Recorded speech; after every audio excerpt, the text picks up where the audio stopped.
August 24th, 1995. Microsoft is about to launch Windows 95. Every major PC maker already has the Golden Master Code, shipped 5 weeks earlier. Every one, except IBM.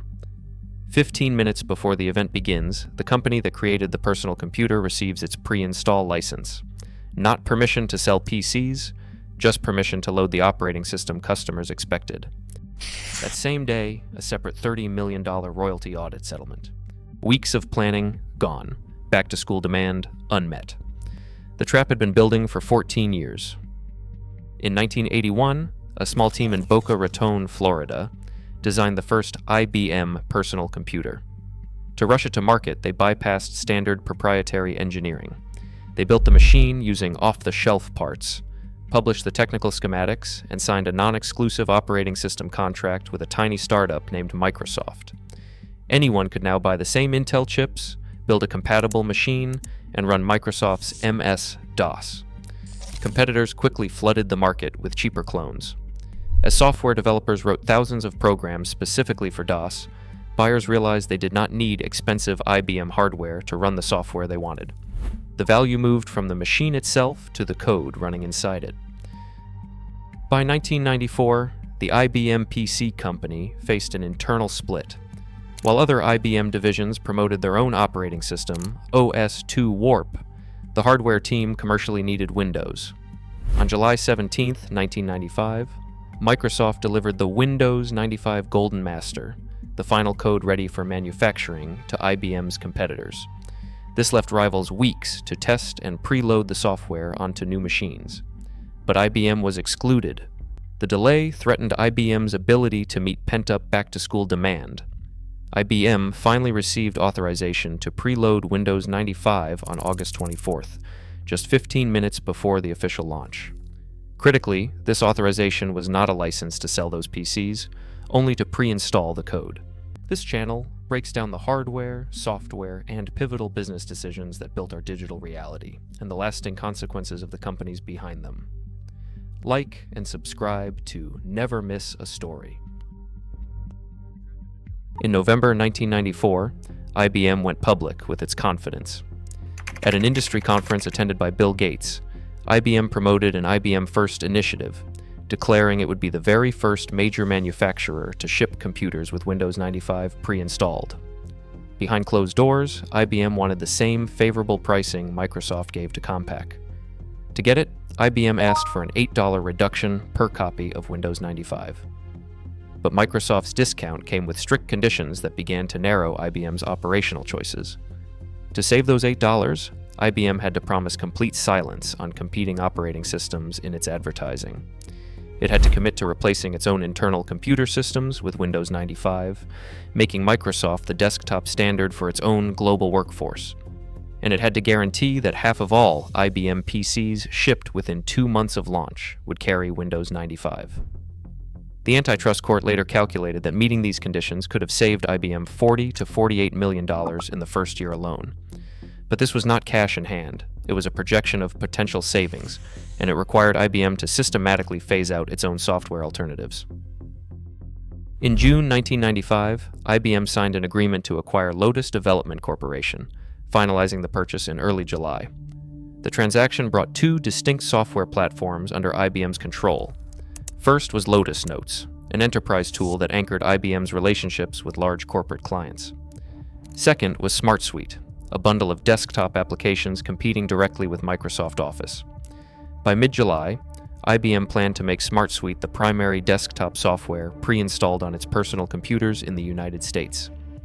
This choice changed the nature of the ongoing Windows 95 licensing talks. The negotiation expanded from a dispute over hardware royalty pricing into a conflict over desktop software strategy. By bundling its own Office suite, IBM placed its hardware division's access to the operating system directly in competition with Microsoft's primary business. In late March 1995, Garry Norris, the software strategy director for the IBM Personal Computer Company, took charge of the Windows 95 licensing talks. His account, preserved in deposition testimony cited in the Department of Justice's proposed findings of fact, shows that negotiations initially proceeded at a routine, normal pace. The two companies worked through technical specifications, gradually narrowing dozens of open issues down to a handful of standard contract points. But after IBM finalized its purchase of Lotus and committed to preloading SmartSuite, the negotiations slowed. On July 20th, 1995, Microsoft formally suspended the licensing talks. Microsoft linked the freeze to an unresolved royalty audit. While the Windows 95 agreement concerned future pre-install rights, the audit focused on older royalty payments for Windows 3.1 and OS 2. To break the deadlock and isolate the historical dispute from the upcoming product cycle, Norris proposed a tactical solution. He offered Microsoft approximately $10 million in protection against potential audit 1995, senior IBM PC executive was a direct negotiating response, an attempt to bypass the freeze and keep IBM's hardware assembly lines on schedule, Microsoft's senior vice president of OEM sales and Microsoft liaison Mark Baber. According to Santelli's internal meeting memo, Kempen presented a direct trade-off. He traveled to Microsoft would lower the cost of the outstanding royalty audit if IBM agreed to hold back its newly acquired Lotus SmartSuite from its personal computers for 6 to 12 months. Internal documents and proposed findings later identified this concession as being worth approximately $25 million, though this was an estimated value tied to testimony rather than an official court calculation.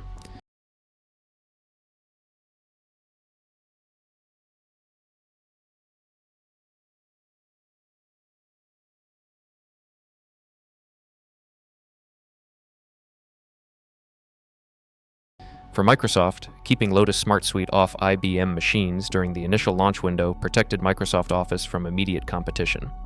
For IBM, accepting the deal meant leaving its hardware without its own software assets. Despite the multi-million-dollar incentive to yield, IBM leadership chose to protect its strategic acquisition. The company refused to shelve SmartSuite, holding its ground even as the launch date drew nearer. The eventual result of the standoff was a split compromise. IBM retained its competing software suite and secured the necessary Windows 95 pre-install rights it needed to remain competitive. But the financial piece came at a cost. The audit agreement was kept entirely separate, leaving IBM to face the outstanding audit settlement without the discounts Microsoft had used as leverage in Redmond. An internal IBM risk assessment forecast a 70 to 90% drop in PC sales volume without Windows 95. This was a pre-launch projection, not an observed loss. Later, an IBM market survey identified 7 to 10 lost large corporate accounts, representing approximately $180 million in revenue. These were survey figures, not court-calculated damages, but the legally adjudicated evidence of unequal treatment was clear. The court's final findings of fact established that IBM paid higher Windows prices than several major rivals and was excluded from Microsoft partner programs. Microsoft also reduced IBM's dedicated OEM account team from 3 people to a single representative. Among computer dealers, Windows availability dictated customer confidence and corporate purchasing. Ultimately, the court concluded that Microsoft used monopoly power from 1994 to 1997 to punish IBM for supporting competing software. By 2001, the battleground shifted from licensing negotiations to the balance sheet. Over the next 3.5 years, the personal computer division faced severe financial strain. In 2001, the division reported a net loss of $397 million. That deficit continued with a loss of $171 million in 2002 and $258 million in 2003. By the first half of 2004, the unit lost another $139 million, bringing the cumulative reported losses to $965 million. These deficits occurred despite annual revenues of $9 billion to $10 billion. The hardware business was squeezed by thin gross margins of just 9.2 to 10%. In 2003, IBM recorded $586 million in warranty costs, compared to $961 million in gross profit. While this comparison is not a complete profit calculation, it indicates the severe operational pressure on the division. These figures carry an SEC caveat. They represent combined internal statements reflecting corporate cost allocations, not necessarily standalone results. The broader financial strain was driven by intense scale competition, quality issues, supplier dependency, and a corporate shift toward enterprise services. While the earlier Microsoft conflict proved IBM's software dependence, it was not the sole driver of these later losses. On December 7, 2004, IBM announced a definitive agreement to sell its personal computing division to Lenovo. The transaction, which completed on April 30th, 2005, carried an announced value of approximately $1.75 billion. The final closing consideration was settled at $1.725 billion, leaving IBM with $487 million in net cash proceeds after adjustments. This deal functioned as an operational handoff. Approximately 10,000 employees transferred to Lenovo. Reflecting the shifting geography of hardware manufacturing, more than 40% of those workers were based in China, while fewer than 25% resided in the United States. With this migration, IBM closed its hardware chapter. Corporate leadership turned away from a commoditized market that required massive scale to survive, choosing instead to focus on enterprise services. The giant that once defined the PC had surrendered its creation to the economic realities of a platform it no longer controlled. Subscribe to follow more of this technology history. CEO Sam Palmisano later observed that personal computers had evolved to resemble consumer electronics, a low-margin segment where massive scale dictated survival. For a company built on high-value corporate relationships, competing in a commodity hardware race no longer aligned with its emphasis on enterprise services. This shift makes the Lenovo transaction a calculated retreat from an unprofitable market, rather than a direct, singular consequence of the mid-90s Microsoft licensing conflict. The dramatic battle over Windows 95 remains a clear demonstration of how IBM lost control over the very computing category it pioneered. But the cold reality of the division's final balance sheets reveals why IBM ultimately chose to walk away, leaving others to build the machines that carried its legacy into a new era.